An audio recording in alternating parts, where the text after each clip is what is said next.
If you build it, they will come. That was the tagline in the movie Field of Dreams. I don't know if you remember that.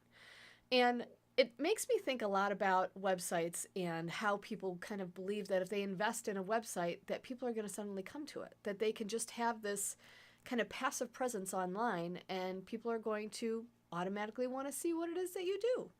The truth is they don't. Uh, Websites by design are passive spaces for people to come and visit.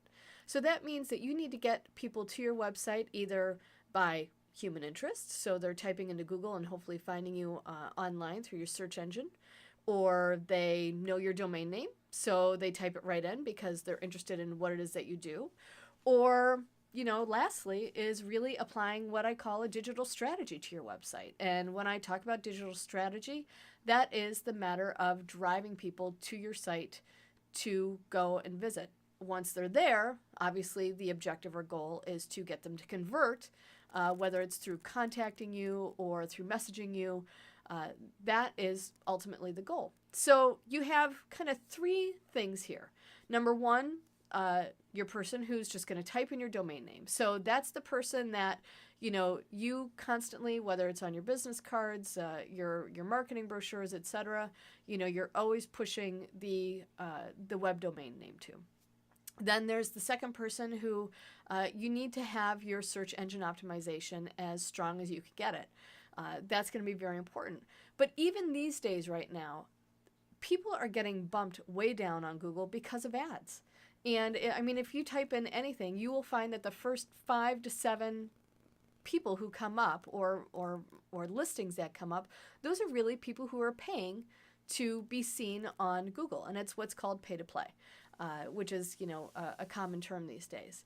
So when you're thinking a little bit about your strategy, you need to think about how much money you're willing to invest to get leads in the door. So really identifying how much, if you were to convert one customer, how much is that worth? And then how much traffic should you drive to your site to hopefully convert that customer?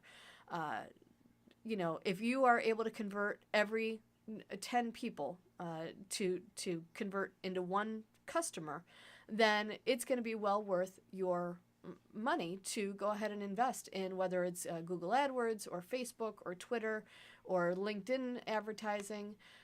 But really, digital advertising is going to be such key.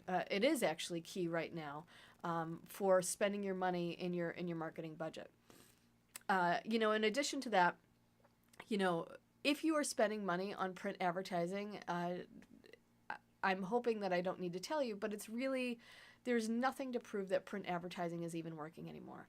We're not able to measure it through any sort of data or analytics, unless, of course, people come in and they tell you how they found you online, or how they found you, whether it was through a print ad, etc. But for the most part, really digital advertising is going to be the key, and identifying how much of your budget to go ahead and invest in that, I think, is well worthwhile. You'll also have to identify, are you a local brand? Are you a national brand? That's going to also impact your budget. So if you are interested in understanding a little bit more about digital strategy, how we measure, how we really realize the investment of our time and money is providing pure analytics that is showing us that we are proving what it is that we are investing in, give me a call and I'll be happy to help you get your digital advertising and your digital strategy online.